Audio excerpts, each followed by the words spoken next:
Hindi po natin matatalakay lahat. No, mga kapatid, malawak po pag sinabi natin gusto nating matuto talaga regarding evangelism seminar, hindi po natin siya matatalakay lahat. Ang matatalakay lamang po natin ngayon ay mga very basic things na mga panimulang kailangan nating matutunan. Pero ganun pa man, ay tayo po ay nagnanais na mapasimulan itong ganitong uri ng gawain dahil ito na yung oras. Siguro marahil kahit kayo nagtataka kayo na umattend kayo. Amen! No, nagkaroon po kayo ng interest, nagkaroon kayo ng desire na dumalo po sa ganitong uri ng gawain po natin. So, inaasahan ko po, meron po kayong mga notes dahil may mga kailangan po tayong isulat. Kita nyo po ba? Lahat kayo dyan? No? Ayan. So, may kailangan po tayong mga isulat dahil po hindi na po tayo nag-imbita na magtuturo sa atin regarding evangelism.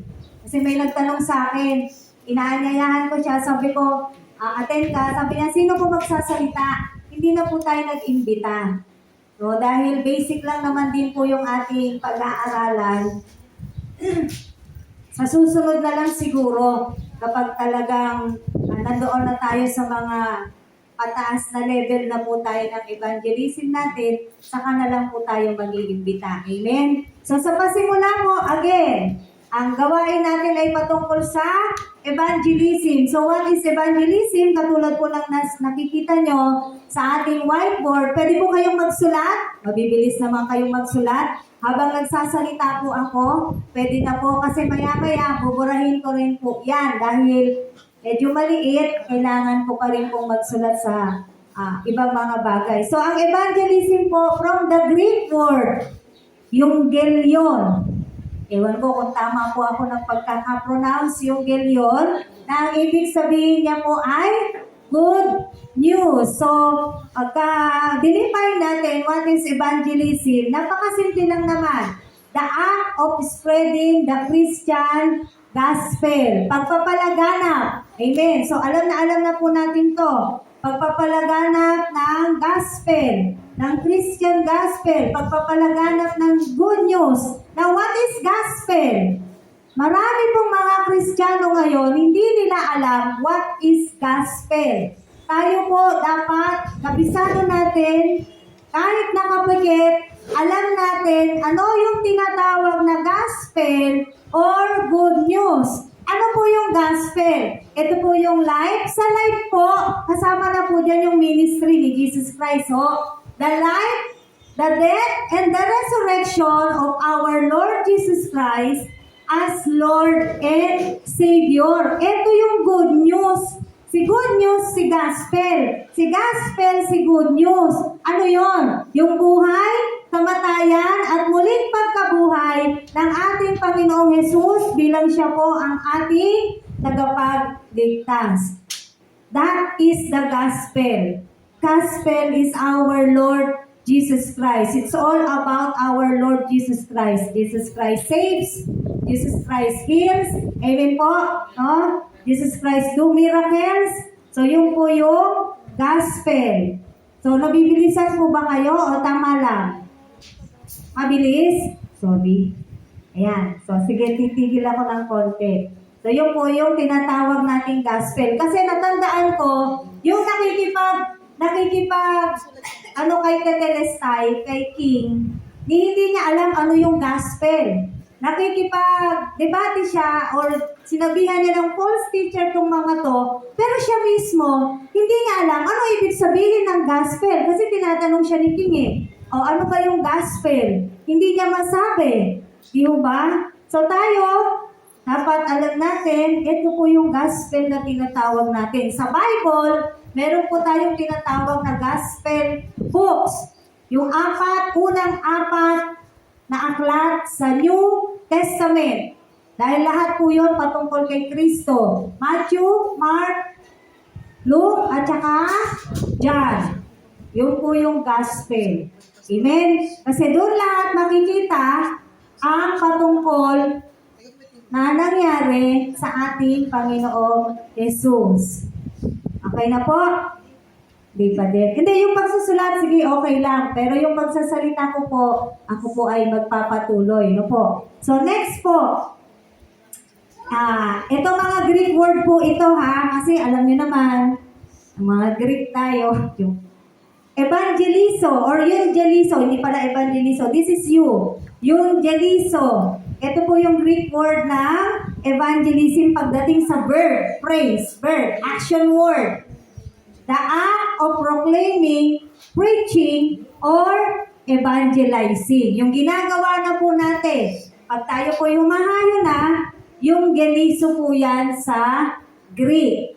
Yung nag-aano na po tayo, nagpo-proclaim.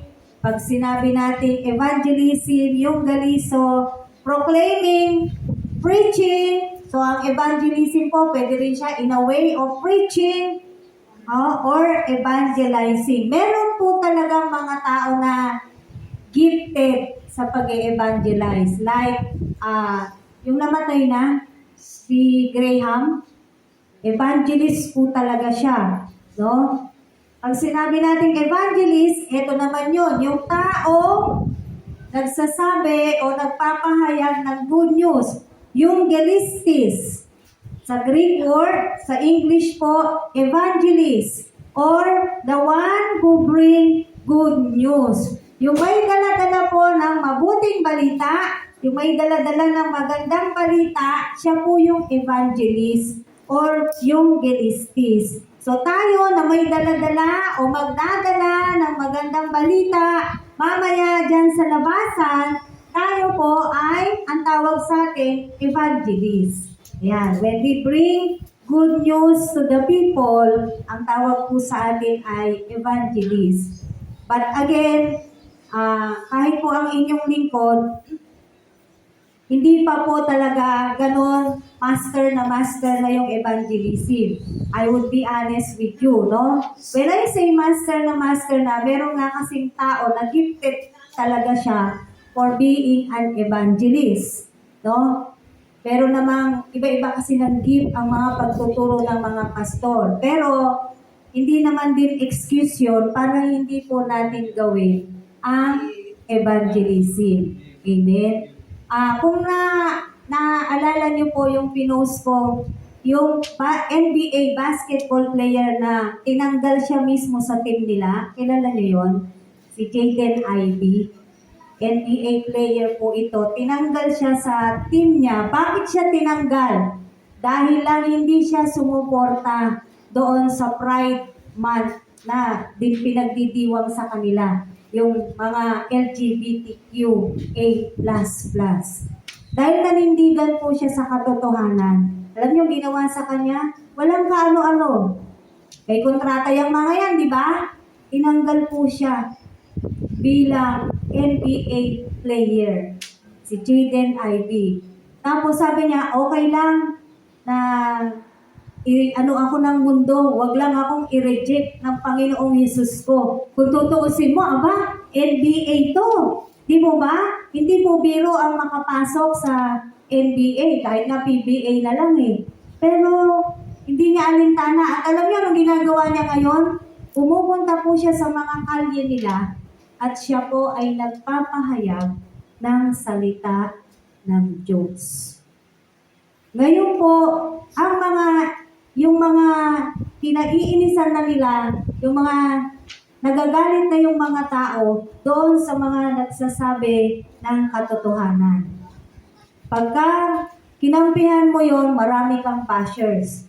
Pag kinampihan mo yung tanggap ng society, mabait ka. Narinig niyo po si Jamie Rivera? Yung in-interview siya ni Tito Boy Abunda. Chismis eh. Actually, hindi naman siya chismis. Gusto ko lang siyang i-share sa inyo. Anong sabi ni Jamie Rivera? No, hindi. Yung mga gay daw, or yung mga member ng LGBT, sa heaven sila pupunta. No? Tapos, thank you pa nga si Boy Abunda kasi nga, ang ganda ng sinabi ni Kasi yung basta yung mga tumulong sa kanya ay mga gay sila, gay person sila. Ang babait nila, sabi niya. So, Para sa akin, pupunta sila sa langit. O, diba? Parang kung aanin mo, napalitan na yung Diyos. Siya na yung nagdesisyon na yung mga... Again, mga kapatid, hindi tayo galit sa kanila. Amen. Gusto ko lang liwanagin na hindi tayo galit sa kanila. Pero yung sinasabi ng mga ganon, hindi po natin sasang-ayunan. Na yung mga taong ganon ay porket mababait, sila ay pupunta sa langit. Hindi rin naman tayo yung Diyos para manghusga, but based on the Bible, pwede silang makarating sa langit if they will repent. Kung sila po ay tatalikod sa kanilang mga ginagawang kasalanan. Kasi I myself, nung high school kami, meron kaming kaibigan talaga na gay person. At gustong-gusto namin siya. Alam niyo kung bakit? Ang saya nilang kasama at hindi naman din talaga lahat ng ganong tao ay hindi mabuti. Mababait, maraming mababait talaga na katulad nila. Pero hindi nga nangangahulugan na dahil mabait sila, hindi na natin sila shesheran or hindi na natin sila dapat sabihan ng katotohanan. Remember, it is our great commission to tell the truth. Amen po. So, ito po yung meaning or kahulugan ng evangelism, the act of spreading the Christian gospel. And what is gospel uli? The life, the death, and the resurrection of our Lord Jesus Christ. And then the other term na lang po ay mga Greek word na lang po yan. So tapos na po kayo? Tapos na po lahat? Pwede na po natin burahin? Ngayon, bakit po natin ito ginagawa? Itong ating pong evangelism. Bakit kailangan po natin itong gawin? Yung evangelism. Sige, habang ako po'y nagbubura, pwede pong mayroong sumagot. Sa palagay po ninyo, bakit po kailangan nating mag-evangelize? Mga kapatid.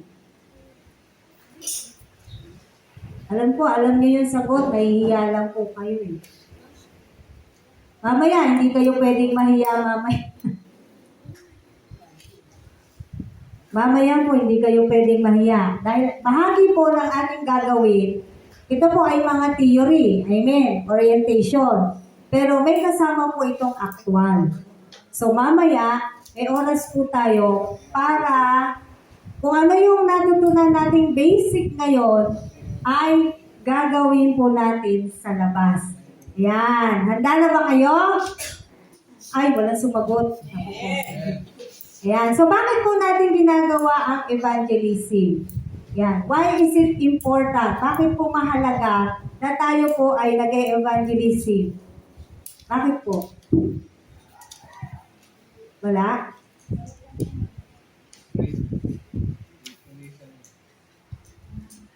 Girly daw. Yes, girly. Sige, magsalta ka na. Maririnig kita. Para po may bahagi natin yung magandang salita ng Panginoon at for us to help people, other people na hindi pa nakakakilala sa ating Panginoon. Yes, oo. Tama naman yon. To help other people na hindi pa kumikilala sa Panginoon. Any other po? Yes, Brother Robert. Great Commission po, Mateo 28 verse 19 to 20. Yes, yan yung number 1 talaga, no? So why we do evangelism? Because we need to obey God. It is God's commandment, di ba? Utos niya po ito eh. Yung sinabing verse, Matthew 28, verse 19 to 20, at saka yung binasa ko nung linggo, Mark 16, verse 15. Pareho lang po yan ha, pero mas maliwanag yung nandun sa Matthew chapter 28, verses 19 to 20. Basahin nga po natin, Matthew 28, verses 19 to 20.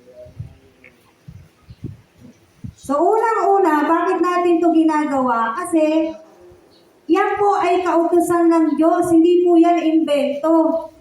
Hindi rin po yan pakiusap ng Diyos. Yan po ay direktang utos ng Panginoon sa lahat ng mananampalataya. Amen. Sa lahat po ng Kristiyano. Balikan po natin, Matthew 28, verses 19 to 20. Sabi po rito, Therefore, go and make disciples of all nations, baptizing them in the name of the Father, and the Son, and the Holy Spirit. Teach Then, this, NLT yung version ko, no? Teach these new disciples to obey all the commands I have given you. And be sure of this, I am with you always, even to the end of the age. Amen. So, ito po ay bago iakyat ang ating Panginoong Yesus sa langit, ito po yung kautosan talaga niya. Ito yung tinatawag nating Great Commission po natin. Na ano? Anong sabi? Go and make disciples of all nations. Actually, ang dami nating gagawin dito sa Matthew 28, verse 19 to 20. Ang dami nating dapat sundin sa kautusan ng Diyos dito sa atin. Una, lumabas ka, humayo ka, at gawin nating alagad. Gawin nating alagad ang mga tao. Hindi basta i-share lamang po yung salita ng Diyos. Anong ibig sabihin po nun? Hindi natin gagawin ang evangelism ng isang beses lamang. Naunawaan po ninyo? Kaya nga meron tayong tinatawag po na follow-up. After we evangelize, magpa-follow up tayo hanggang sa aalagaan po natin yung mga tao, and then we will make them God's disciples katulad po natin. Hindi naman din kasi agad-agad disipulo po tayo. Tama po ba? May proseso. So kung ano po yung ginawa sa atin, ganon din po yung gagawin natin sa kanila. Una, hahayuhan natin sila. Kasi kung di natin sila hahayuhan, hindi sila magiging alagad ni Kristo. Kung walang humayo po sa inyo, walang humayo sa akin, wala po tayo ngayon dito. Hindi po tayo magiging alagad ni Kristo. Hindi po tayo magiging tagapaglingkod ni Kristo. Kung walang nagturo sa inyo, walang nagturo sa akin, hindi rin po tayo aabot sa ganito. Tama po ba?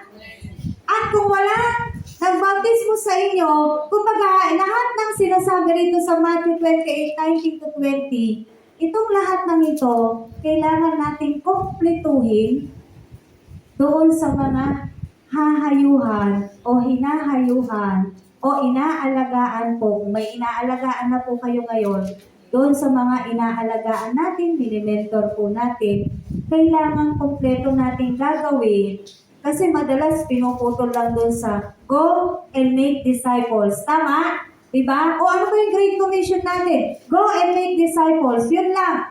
Yun yung panimula. Pero meron ka pang ibang dapat na gagawin doon sa mga taong hahayuhan po natin. So again, why we do evangelism? We have to obey God's commandment. Ito po ay utos ng Diyos. Kaya kailangan po nating sumunod. Ang iglesia na hindi nag-evangelism ay madali pong mamatay. Totoo po yan. Dahil ang iglesia, tinawag po ang iglesia para pumayo. Amen. Dahil kung di natin gagawin yan, hindi natin mapapatuparan yung kahulugan ng evangelism na ano? Spreading the gospel. Spreading the good news. Ano ba yung spread? Kalat. Ikakalat po natin. Babahagi. Ipoproklama po natin. I-announce natin. No? Yung salita ng Diyos. Ang mabuting balita. So kung di po natin gagawin yon, sinong papasok dito o sino pa yung iba pang kikilala sa Panginoon? Eh, kaya nga pumunta dito si Jesus Christ. Anong sabi? To seek and save the lost. Marami pa pong nawawala. Salamat, tayo po ay natagpuan na. Amen. Ngayon, tayo po ay natagpuan na. It's about time na tayo naman po yung maghahanap doon sa mga nawawala. Baka nasa paligid lang natin yung mga nawawala. Baka yung mga pamilya po natin, yun yung mga nawawala. O nagwawala yun. Diba? Minsan yung mga pamilya po natin, sa totoo lang, napakahirap po nilang bahaginan ng salita ng Diyos.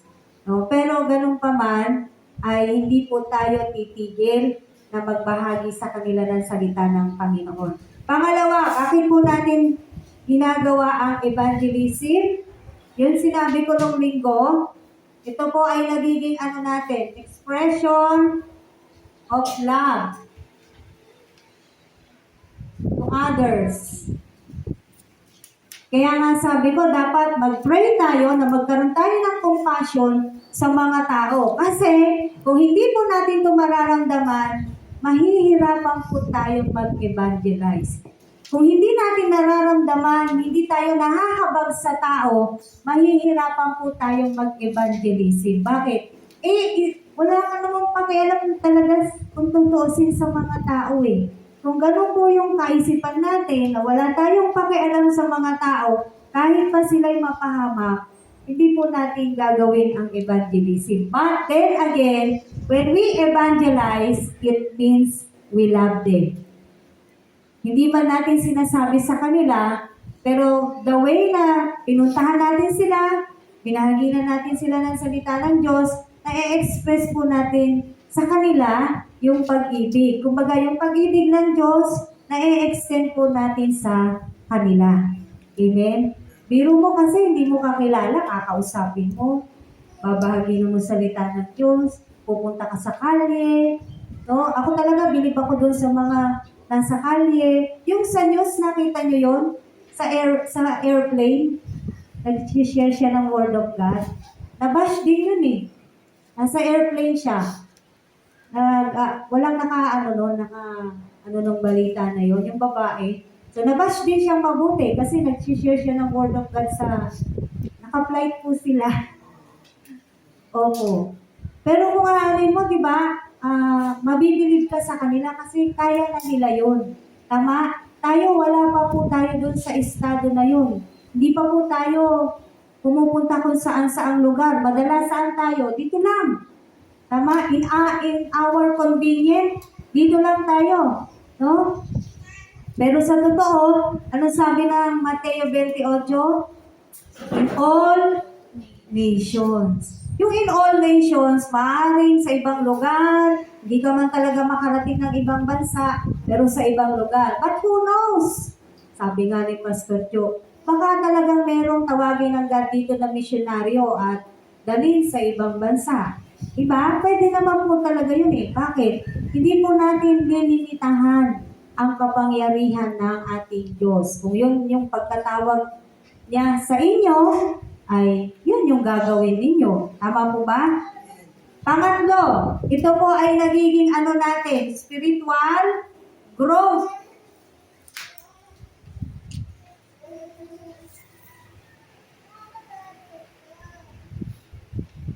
And sanctification.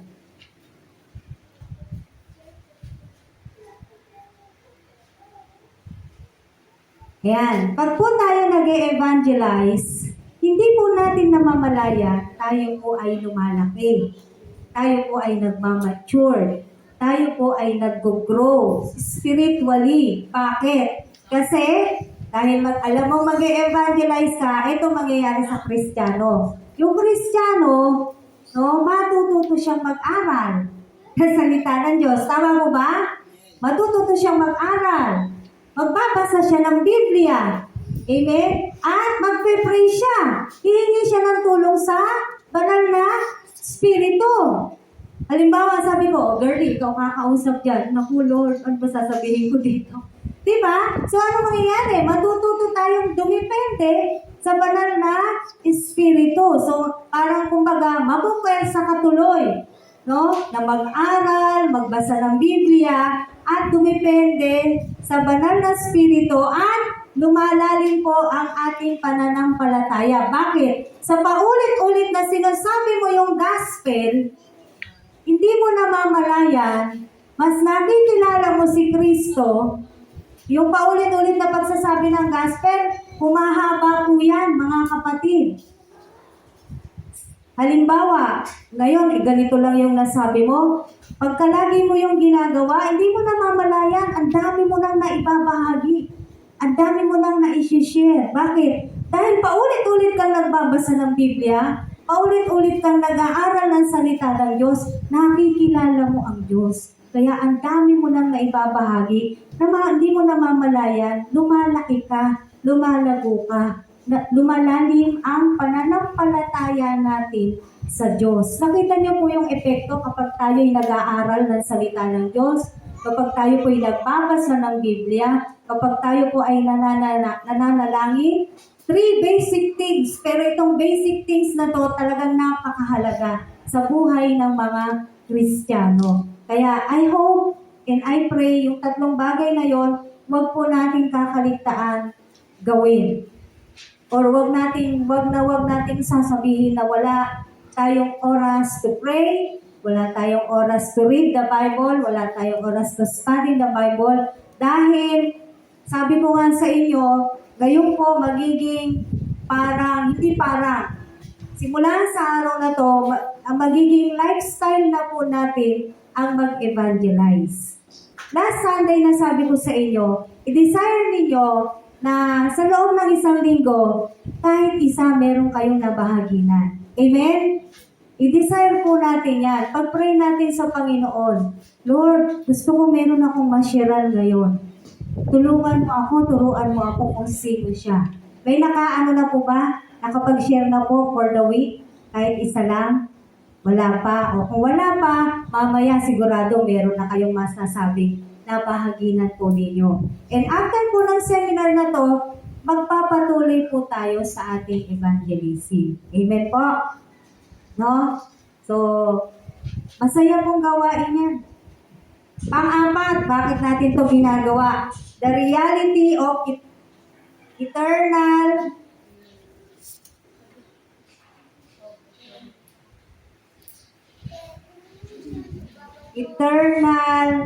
consequences. Ano po ito? Naintindihan niyo naman yung sulat ko, no po? The reality of eternal consequences. Yung katotohanan ng pananampalataya po natin, yung belief natin, yung sinasabi ko rin nung linggo, yung urgency of salvation ng mga tao na meron po talagang langit at impyerno. Tama? Na pagkatapos ng buhay natin sa mundo na to, merong eternal consequence. Ngayon, saan yung eternal consequence na haharapin ng tao? So, alam na naman natin yan. Pag sila po ay hindi kumilala, hindi tumanggap, parang sabihin nila, ay wala namang nagbahagi sa akin eh. So, may consequence yun. At ang malungkot po dyan, eternal po yun. It's either sa piling ng Diyos or sa piling po ng kaaway. Kaya nga, napakahalaga na sinasabi ko sa inyo, kailangan nararamdaman natin yung nahahabag po tayo sa mga tao. Kawawa naman sila, oh. Paano pagka wala silang narinig na salita ng Diyos? Tama po ba? Sila po ay, yung sinasabi ng mga theologian, they will be in eternal damnation. Napakabigat. Kung wala pong magbabahagi sa kanila, yun po yung consequence na kakaharapin nila. Ngayon, kung nabahagi na naman po sila at sila po'y tumanggap sa Panginoon, of course, alam natin na maganda po ang magiging eternal consequence. Ito po yung realidad ng buhay, na merong langit at merong impyerno. Yan. So, tayong lahat naman dito, solid na naniniwala na may langit at impyerno. Tama po. Kasi baka meron pala kayong ibang pinapanood o baka may iba kayong pinapakinggan. Kahit po kasi Kristiyano, meron po silang mga katuruan na wala po, hindi po totoo ang langit at impyerno. Sa, ano ba yung Mormons ba yun? Ay, sa saksi. Sa saksi po, ito na yung hindi impyerno. Ito na. Yung kung saan tayo ngayon, ano nangyayari sa atin ngayon, ito na daw yung impyerno para sa kanila. So walang hell sa kanila na talagang yung mababasa natin sa Biblia na may apoy at mayroong mga yung uod. Actually, yun yung final talaga eh. Yun yung final destination. Yun yung tinatawag na eternal damnation, na yung uod papasok talaga sa ano na tao, and that is forever. Diba? Nakakapangilabot at nakakaawa po ang mga tao kung magdudusa po sila ng ganon. Kaya, syempre, kung meron tayong gustong i-evangelize or bigyan ng katotohanan, unahin po natin yung ating mga mahal sa buhay. Amen. Panglima po, bakit natin to ginagawa?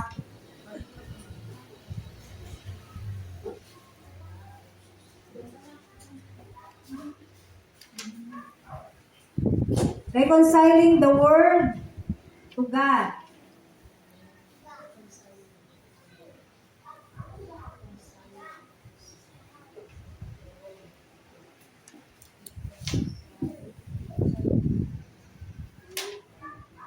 Ano po yung reconciling word? The word to God. Yung salitang reconciliation, pakikipagkasundo. Tama po ba? No? Correct me if I'm wrong, no? So, i-reconcile natin ang mundo. When we say mundo, yung mga tao sa mundo. Kanino? Sa Diyos. For the expansion of His kingdom. Why? Because God wants His kingdom to be filled with people na maliligtas. Hindi po madamot ang Diyos. Gusto niya ang mga tao ay talagang mapunta sa kanyang kaharian. Kaya as much as possible, when a Christian or more Christians do evangelism, we are reconciling the world to God. Pinagkakasundo po natin yung mga tao sa Diyos. Bakit? We are fallen eh. Di ba? We are fallen men. We are sinners. Makasalanan po tayo. Kaya kailangan natin makipagkasundo sa ating perpektong Diyos. No? At sa pamamagitan ng salita niya, doon lamang po magkakaroon ng reconciliation ang mundo sa Diyos. Kaya, kung aanuin po natin yung mga dahilan, bakit po natin ginagawa ang evangelism? Hindi po siya simpleng dahilan. Amen. And I hope, ito pong mga dahilan na to, kung bakit natin gagawin o ginagawa ang evangelism, ay nasa sa puso po natin. That when we do this, una, sumusunod tayo sa Diyos. Pangalawa, na-express o napaparanas natin, napapakita natin sa mga tao na mahal natin po sila. Kahit hindi nila po tayo mahal. Pangatlo, ikaw na nag-evangelize, ikaw ay lumalago. Ikaw ay nagmamature. Lumalalim ang iyong pananampalataya. Pang-apat, yung realidad o katotohanan ng eternal consequences. At pang-lima, pinagkakasundo po natin ang mga tao sa Diyos. Amen. Kasi lahat po ng ito, may gumawa nito sa atin. Kaya tayo, gagawin din natin sa iba. Sabi, freely you receive. Tama ba ako? Freely you give. Tumanggap ka ng libre, magbigay, magpahayag ka ng libre. Kaya pag tayo po ay nag-evangelize, hindi po tayo nahingi sa tao. Unlike yung iba, may kasama po talaga silang sobre, no? Or supot. No? Ay, hindi ko naman din po alam kung ano yung ano nila doon, but anyway, nagagamit naman po nila yun sa pagpiministeryo nila.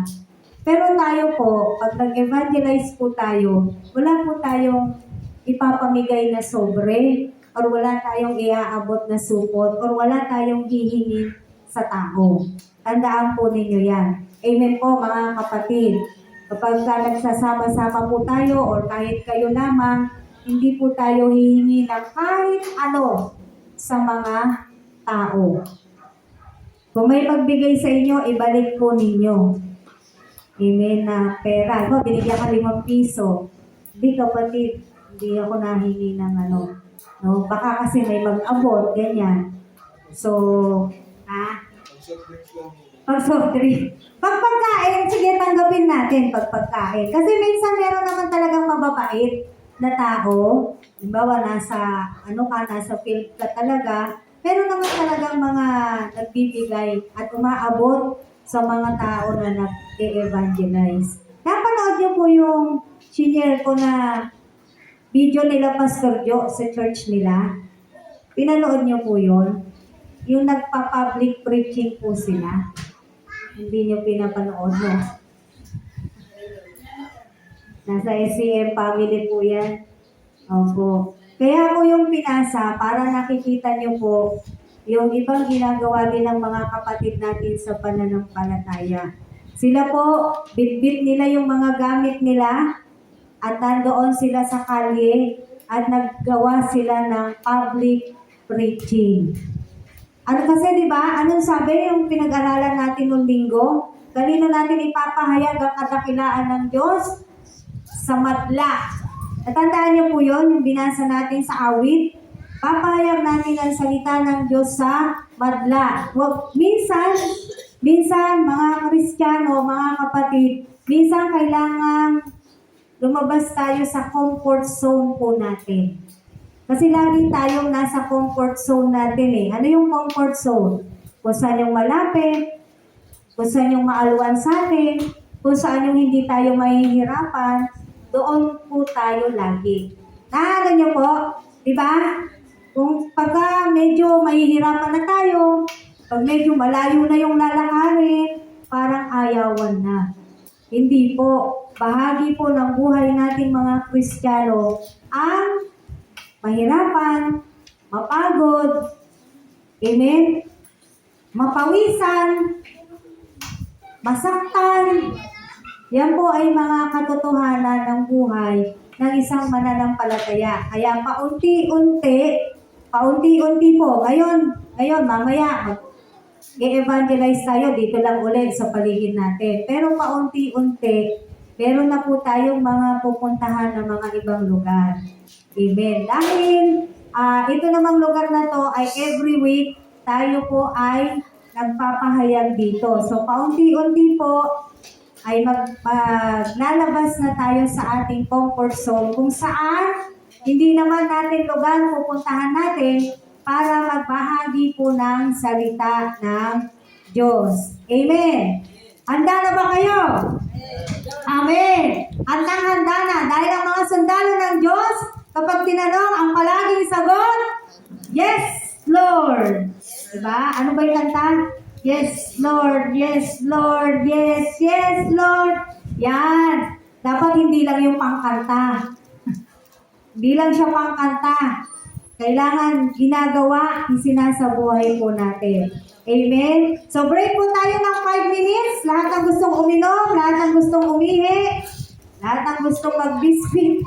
Sige po, 5 minutes lang. Rest muna tayo dahil para meron akong time din for this, sa whiteboard ko po. Sige po, yung mga gustong umihi, uminom, 5 minutes. 11 o'clock, resume po tayo.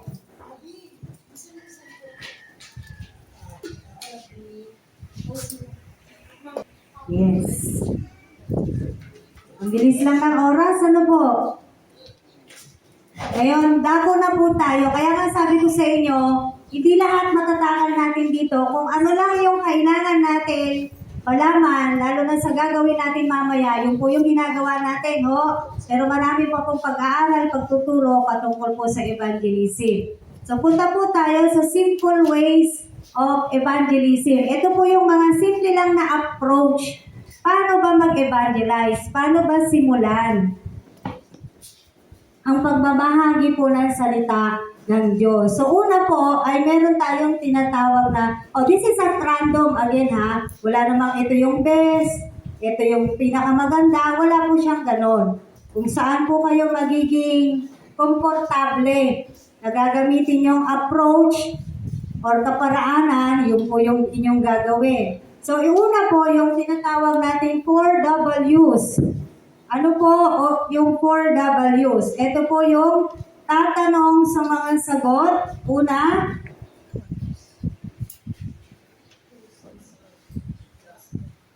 who is God?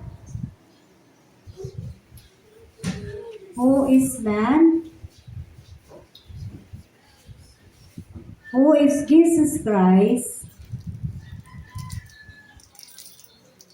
And last W, what is our response? Ayan. 4W. Apat na tanong. Who is God? Who is man? Who is Jesus Christ? What is our response? Sige, antayin ko po kayo matapos magsulat bago po ako magsalita ulit. So ito pong mga tanong na to, kayo rin po ang sasagot kapag kayo yung nag-e-evangelize. Ito po yung magiging gabay ninyo kapag kayo po ay nag-share na ng salita ng Diyos. Amen. Yan. Tapos na po magsulat. Who is God? Who is man? Who is Jesus Christ? What is our response? Kaya napakahalaga na nagte-training din po tayo. Bakit? Unang-una pa lang, who is God? Nandun yan sa training. Tama? Sa book 1. Generally, pag tinanong ka, who is God? May masasabi kayo, di ba? Ang Diyos natin, makapangyarihan, siya ay mabuti, siya ay malakas, may alam ng lahat ng bagay, walang imposible sa Kanya, siya ang may likha. At kasama sa nilikha niya ay tayo. Papasok ka na sa who is man. Tayo na makasalanan, tayo na nilikha ng Diyos ayon sa Kanyang wangis, pero tayo ay makasalanan dahil walang araw na hindi tayo nagkakasala. Kaya kailangan natin ng tagapagligtas para nang sa ganon, tayo po ay mapunta sa langit. Amen? Nakukuha niyo po? So, kailangan natin ng tagapagligtas dahil hindi po natin kayang iligtas ang ating mga sarili. Hindi sa pamamagitan ng mabubuting gawa, kaya po tayo maliligtas. Kailangan po natin ng tagapagligtas. At yan po ay ang ating Panginoong Jesus. Pumasok ka na sa pangatlo. Who is Jesus Christ? Si Jesucristo po, siya po yung pinako sa krus. Bakit? Siya po yung tumubos sa atin. Siya po ang nagbayad ng ating mga kasalanan doon sa krus ng Kalbaryo. Siya po lahat ang sumalo ng puot ng Diyos na dapat sana tayo po ang nakaranas ng pahirap na yun. O baka isang agupit lang sa atin, baka patay na nga tayo. Pero dahil sa ating Panginoong Hesus, tayo po ay naligtas. At ngayon, meron po tayong pag-asa dahil napagtagumpayan po ng ating Panginoong Hesus kahit po kamatayan, may pag-asa na po tayo na tayo po ay magkaroon ng buhay na walang hanggan sa piling ng ating Diyos. Ano po ang pwede nating gawin? Papasok ka na doon sa what is our response? Tayo po ay manampalataya sa ating Panginoong Hesus. And then, dugtungan mo na lang kung meron ka pang idudugtong. Nakuha po ninyo? No? Diba? Madali lang. 4 W's. Actually, lahat naman po ng ituturo natin sa inyo ay mga madadali lamang. Hindi po siya mga komplikado. Again, kung hindi pa po kabisado, halimbawa mamaya, ito po yung gagamitin ninyo, pwede po kayong merong notes. Hindi po bawal. Kaysa naman magkamali ka at kung ano-ano sabihin mo sa tao, maigi na meron kang notes na sinusundan. Meron kang notes na, alam mo, ito talaga yung dapat mong sabihin. Remember, hindi po tayo pwedeng magsabi ng inventong salita natin. Amen? Dahil sa ating po nakasalalay ang magiging paniniwala ng taong kakausapin po natin. So, we also do not give false hope. Huwag po tayong magbibigay din ng false hope sa mga tao na, oo, pagka mabait ka, maliligtas ka. Hindi po. Hindi po tayo ang Diyos para magsabi nun. Only God knows. Pero alam naman natin na hindi nga sa pagiging mabait, maliligtas ang tao. Kaya huwag tayong magbibigay ng false hope. Ang ibibigay po natin palagi, katotohanan. Kung ano yung nasa Biblia, yun po yung lagi nating sasabihin, yun yung ating ibibigay. If you are not sure kung ano yung sasabihin mo, mag-take ka ng notes. Gumamit ka ng notes, isulat mo. Kung hindi ka sigurado kung ano yung sasabihin mo, kaysa magsabi ka ng mga inimbento mo lamang na salita. Bawal po tayong mag-imbento. Amen? No? Tandaan ninyo, ito po, akala natin simple lang itong ginagawa natin, pero delikado din po. Bakit? Pag meron po tayong maling nasabi, lagot tayo sa Diyos. Amen? Kaya mag-iingat po tayo sa ating mga sinasabi. Making sure that you know who is God. Paano nagkasala ang tao? Sino si Jesus Christ? And what is our response? Amen. So, isang way po yan. Pangalawa, meron po tayong, hindi ko alam anong tawag dito, pero mga verses siya. Sisimulan po siya sa Luke 9:62. Tapos Luke, pwede niyo pong buksan ang Bible niyo. 12:20 to 21. And then, John, ito po yung last verse niya. John 10:10. Kapag ito gagamitin mo, siguraduhin mo na alam mo yung mga verses na to. Alam mo yung kwento na nakapaloob dito. Although mga verses lang po yung kinuha natin, yan po kasi dyan tatakbo yung iyong mga sasabihin. Like for example, in Luke 9:62, ano po ba yung sinasabi doon? Buksan po natin. Nakita ko po ito sa libro ni... Ito. Merong libro po ito, hindi ko po ito inimbento. Kinuha ko rin siya sa libro. Nalimutan ko lang yung author ng libro. No, hindi ko po yan invento. Luke 9:62, tignan po natin.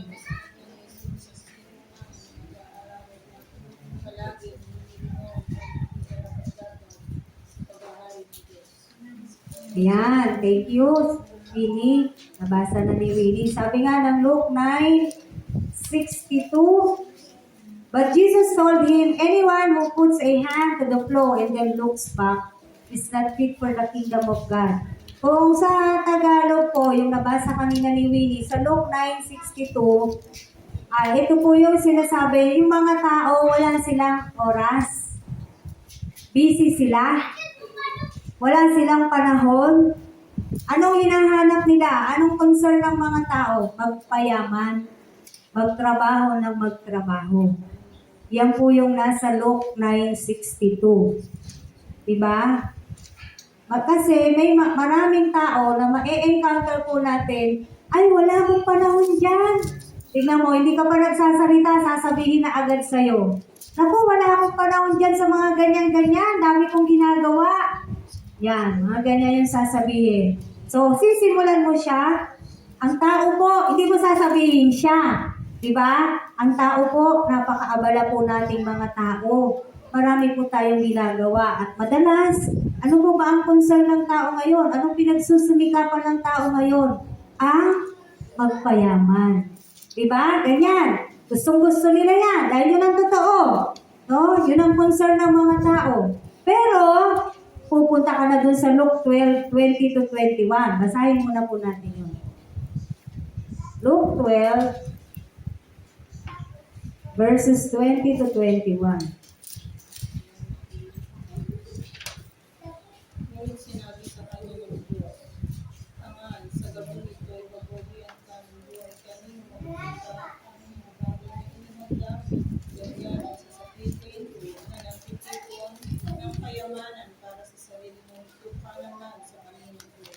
Amen. Diba ang ganda? Ang God mismo nagsabi rito, but God said to him, you fool, you will die this very night. Then who will get everything you work for? Ito yung kwento ng sabi niya, ang yaman ko na, puno na yung kamalig ko. Gagawin ko na lahat ng gusto ko.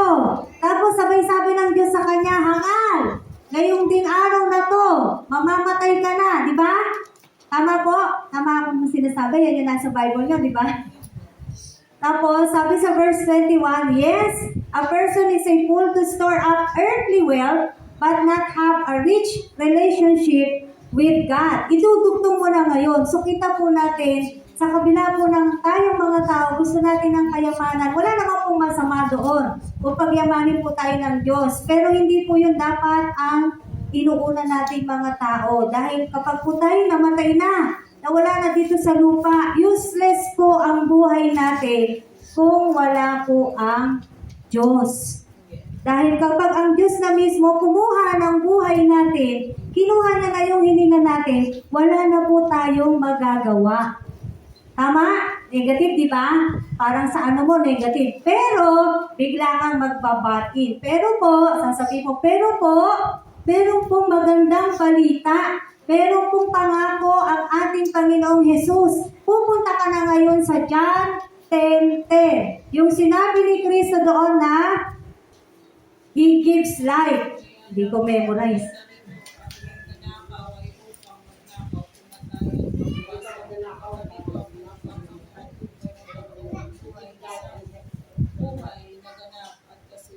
Yun, yung huling pangungusap doon, sinabi ni Kristo. Diba? Ang sabi niya doon ay, that his purpose is to steal, kill, and destroy. My purpose is to give them a rich and satisfying life. Ito po yung magandang balita. Ang Panginoong Jesus po ay handa tayong bigyan ng mabuting buhay. Dahil siya po ay namatay sa krus, ayan, iaanuhan nyo na yung sinasabi roon sa John 10:10. Ano nyo po, yung pagkakasunod-sunod din ng verses po na to, yung relevance nila sa isa't isa, kung paano po natin siya ginawang sunod-sunod. Amen? Una, busy, yun yung ididil mo sa mga tao, yung busy, yung concern ng mga tao magpayaman. Pangalawa, wala, useless ang mga kayamanan sa mundo na to, no? Kung wala naman ang Diyos. Dahil pag kinuha na ng Diyos ang buhay natin, wala na po tayong magagawa. And then, meron pong magandang balita na sinasabi sa Biblia, sasabihin mo ngayon yung John chapter 10, verse 10. Ayan.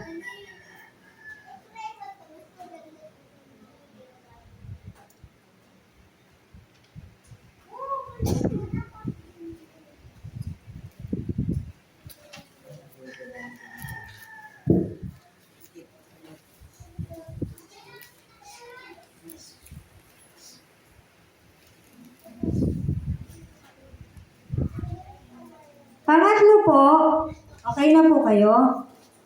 Pangatlo po, yung meron tayong pamphlet na tinatawag na sa English, 4 Spiritual Law.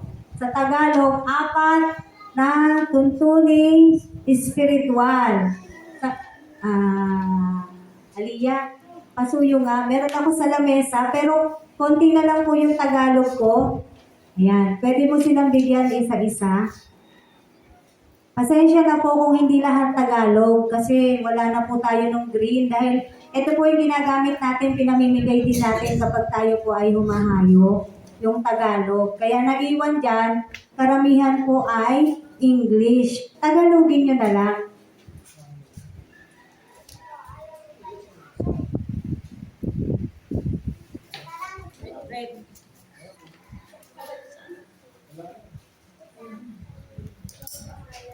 Yan po yung susunod.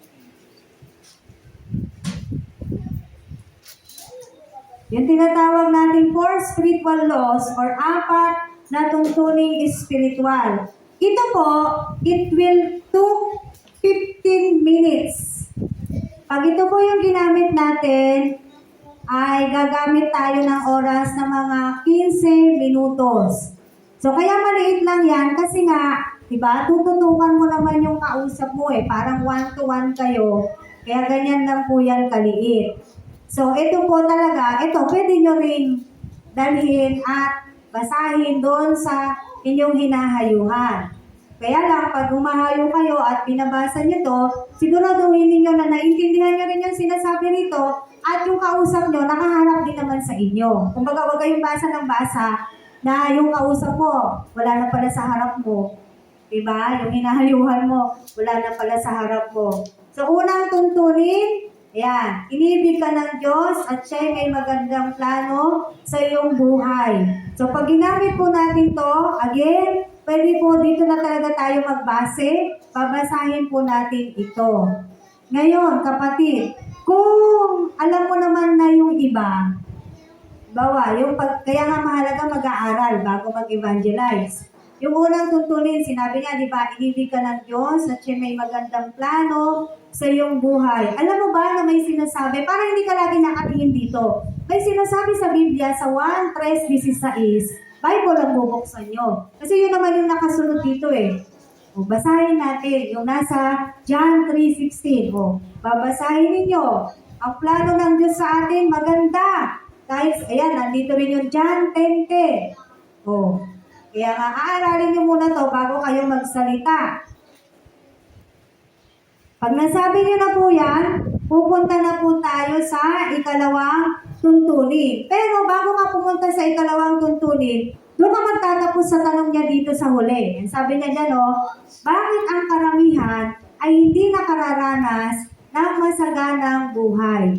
Sapagkat, ayan, babasahin mo na yung ikalawang tuntunin. Sapagkat ang tao ay makasalanan at nahiwalay sa Diyos, kaya hindi niya maaaring malaman at maranasan ang pag-ibig at ang plano ng Diyos, ang pag-ibig at plano ng Diyos sa kanyang buhay. Sinasabi sa Biblia, ate, kuya, sa Roma 3:23, bubuksan mo ngayon yung Biblia, kung may Biblia siya, maganda ipapakita po natin sa kanila yung although nandito siya, di ba, yung Romans 3:23. Pero maganda rin na nakikita nila mismo na nakasulat sa Bible yung iyong sinasabi.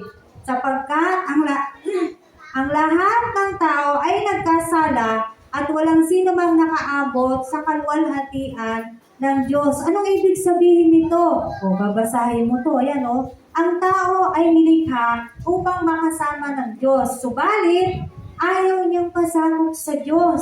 Humiwalay siya ng daan na ikinasira ng pakikisama niya sa Diyos. Ang katigasang ito ng tao na nakikilala sa tahasang pagsuway o pagwawalang bahala ay nagpapatunay sa tinatawag na Biblia ng kasalanan. So, nahiwalay ang tao sa Diyos.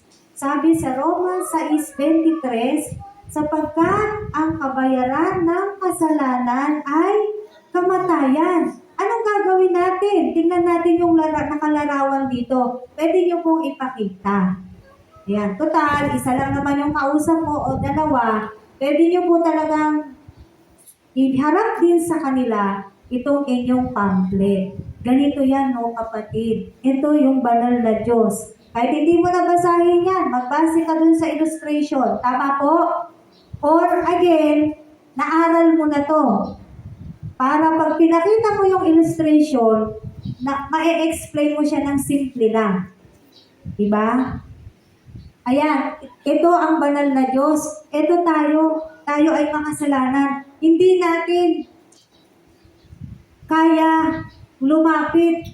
Hindi tayo makakaabot sa kaluwalhatian ng Diyos. Ayan, makikita po dyan, di ba?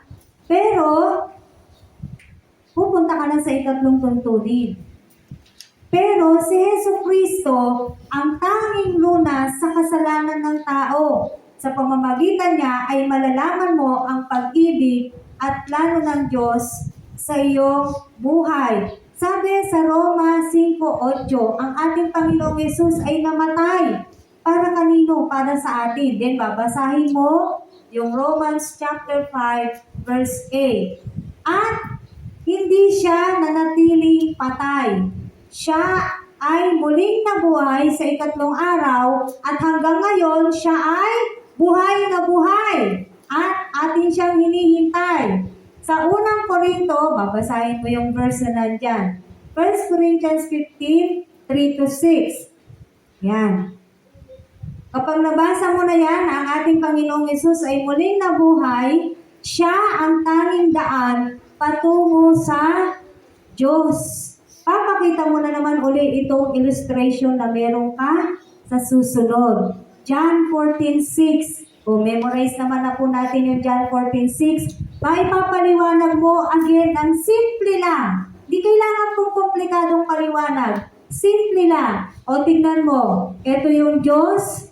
Malayo tayo sa Diyos, di ba? Pinakita ko sa iyo kanina. Hindi tayo makaabot sa kalwalhatian ng Diyos. Ito tayong mga tao. Pero dahil doon sa ginawa ni Kristo, ayan, ituturo mo ngayon. Ito, yung may krus, nandyan si Jesus. Dahil doon sa ginawa ni Kristo, tayo ngayon ay mayroon ng daan para umabot sa kalwalhatian ng ating Diyos. Meron na tayong kakayanan na lumapit sa Diyos. Dahil sinasabi niya sa John 14:6, pwede mong ulitin. Siya lang ang daan, ang katotohanan, at ang buhay. Walang ibang daan ng kaligtasan kung hindi ang ating Panginoong Jesus lamang. Paano gagawin natin kung ang tanging daan ay ang ating Panginoong Jesus lamang? Papasok ka sa ika-4 na tuntunin. Ito yung kailangan natin gawin. Sasabihin mo dun sa kausap mo. Kailangan natin tanggapin si Jesucristo na ating tagapagligtas at Panginoon. Saka lamang natin malalaman at mararanasan ang pag-ibig at plano ng Diyos sa ating buhay. Sabi sa 1:1-12, babasahin mo yon. Bakit kailangan nating tanggapin si Kristo? Babasahin mo yung verse na yon. Hindi lahat ay anak ng Diyos. Lahat ay nilikha ng Diyos, pero hindi lahat ay anak ng Diyos. Base sa ating binasa, sino lamang ang anak ng Diyos? Lahat ng tumanggap at nanampalataya sa pangalan ng ating Panginoong Jesus.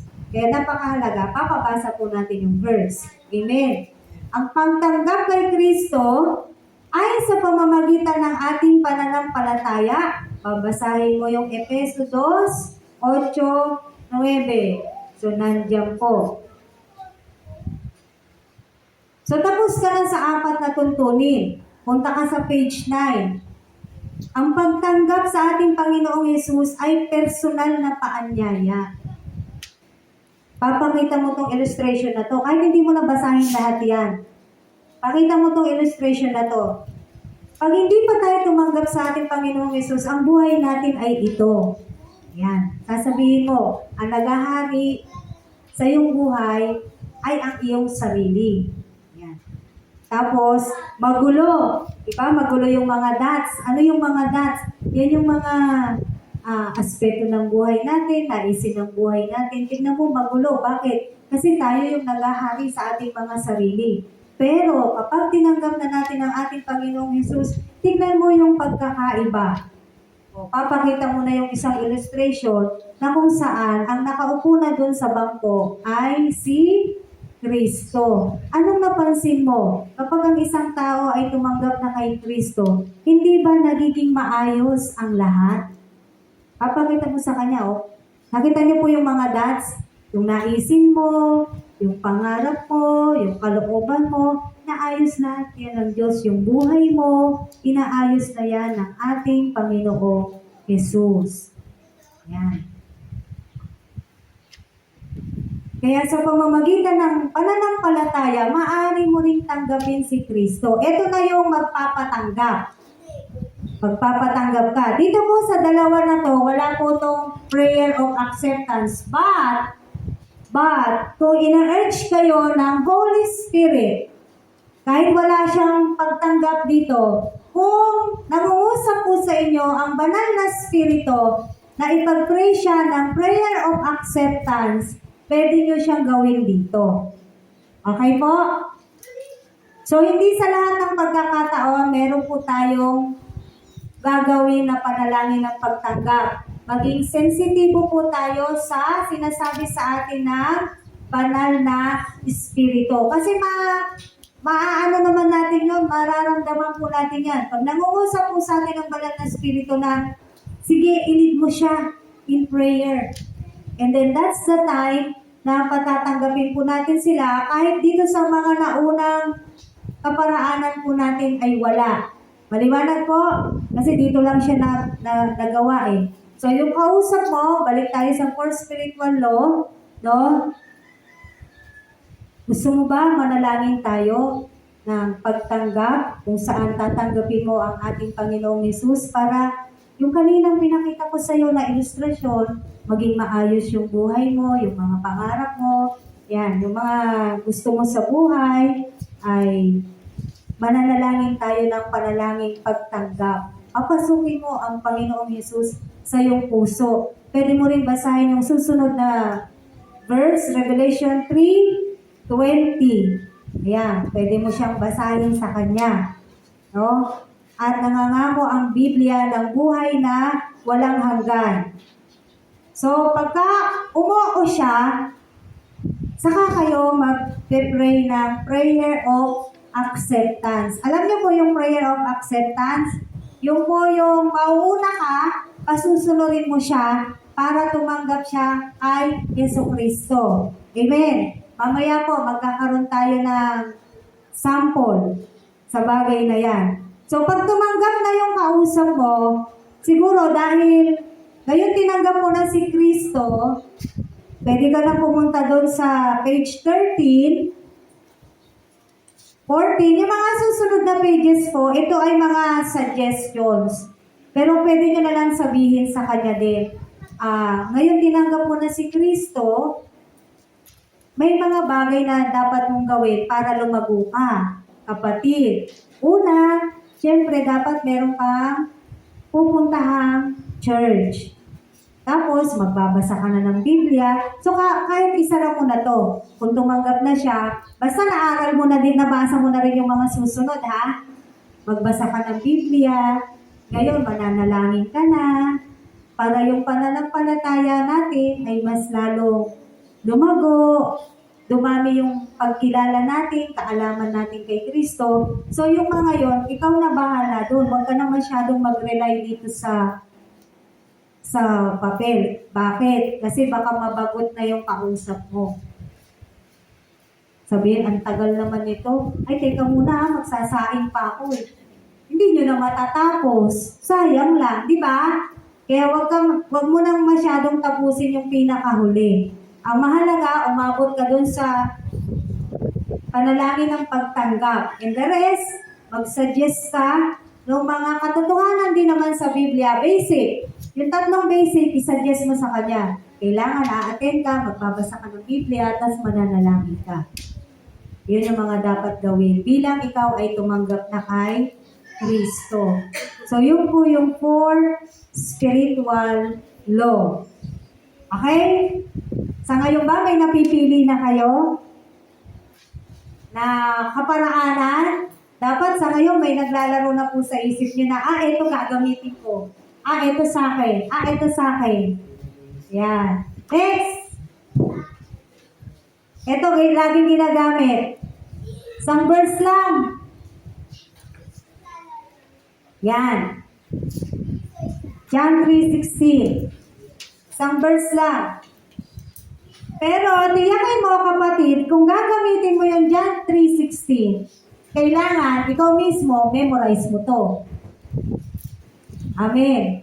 Kausap mo siya, sinasambit mo yung John 3:16, sige, tingnan mo, tingnan natin sa Biblia. Tapos maano niya na, alam niya nga, yung sinasabi niya. Naano niya po, yung punto ko? Alam niya yung sinasabi niya. Sinasambit mo.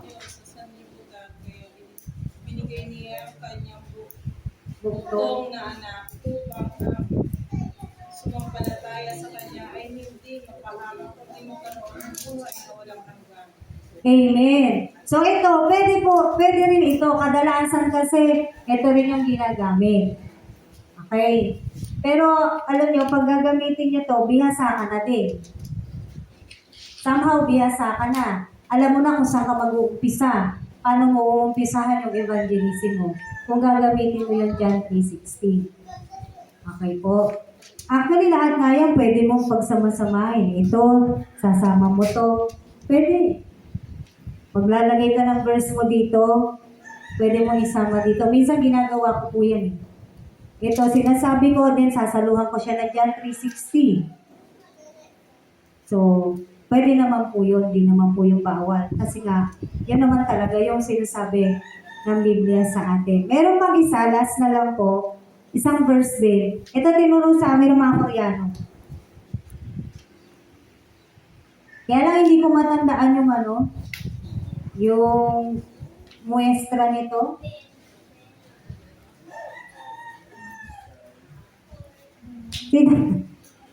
Naitanda mo ba? Yan, tinuro yan sa atin dati. Wala, sino nakakatanda niya? Nalimutan mo na? Wala na yung video mo, Joy? Isaiah, sige, pagbuksan natin yung Isaiah 53, verse 6. Isaiah 53, verse 6.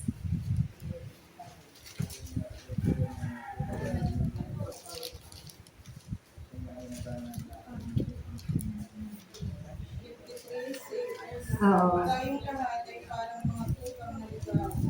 Nagkanya-kanya tayo ng lakad, ngunit inibig ni Yahweh. Nasa kanya, ibataw ang parusa na tayo ang dapat tumanggap. Amen. So sabi nga dyan, all of us like sheep have strayed away. We have left God's paths to follow our own. Yet the Lord laid on him the sins of us all. Ayan. So dahil hindi ko kabisado yung alam ko yung imputation. Yung si Kristo, siya yung naging kasalanan, yung kasalanan ni Kristo, yung kasalanan natin, ipinataw kay Kristo. At yung pagiging matuwid ni Kristo, siya naman, sa atin, inilipat, ipinataw. So yung dalawang imputation po kasi yun, book 1, natandaan nyo yung 2 imputation. So yun yung kaya lang, kung hindi nyo nga kabisado yung mga ganon-ganon, edi wag na lang. Pero kung kaya nyo sabihin, kahit walang action, okay lang din naman po. Amen po. Kung kaya nyo naman po ito, sa tingin nyo, kaya nyo naman, wala namang problema. Hindi rin po bawal. Kaya nga, itong mga binigay, marami pa po ito. Namili lang po ako ng mga simpleng kaparaanan ng pag-evangelism po natin. Kasi nga, meron po tayong layunin, kaya simple lang din po yung ating mga kaparaanan na kinuha ngayon dahil baka nalimutan na po natin paano gawin yung mga pag-evangelize po natin, di ba? So at least, ngayon po ay napapaalalahanan po tayo paano po tayo magsisimula. Pagka may kausap na tayo, paano po natin sila sisimulan na bahagi na ng salita po ng Diyos. Amen. So, yung kung natitira po nating 25 minutes, yung mga pinamigay sa inyo na po yan. Pero wag nyo na pong iwala kasi wala na po tayong kopya. Kaya papamigay na po namin yan, pero itabi nyo na po.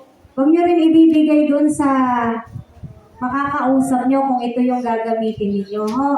Kasi wala na, hindi na tayo dati po pinapamigay lang sa atin to So hindi na po tayo makakahingi ng mga ganito. Kasi uso na yung mga yung nasa cellphone lang. Kaya hindi na po sila nagpiprint din. No? Saan ba to? Yung kay Daniel. Pumunta pa sila dito sa atin, di ba, no? Campus Crusade. Ministry talaga nila yon. Ayan, so 20 minutes, practice po tayo. Practice. Kung may napili na po kayo na yung gagamitin yung kaparaanan, practice po tayo, no? Sa ating mga, may table na lang. May table na lang. So, isa-isa lahat magsasalita. Para na sa gano'n, napapractice po tayo. Ako, ginawa ko na kanina, di ba? So, practice po tayo ngayon, isa-isa. Kung sasabihin nyo muna kung ano yung gagamitin nyo. Dito nyo lang yung gagawin. Nasasabihin nyo yung gagamitin yung kaparaanan, ha? Ako, ito sa akin. Ako, ito. Pero paglabas, hindi nyo na syempre sasabihin yun, ako po ay gagamit ng ganitong kapatid. Wag na. Wag na po. Oh. Okay po. Oh, ready na, ready na.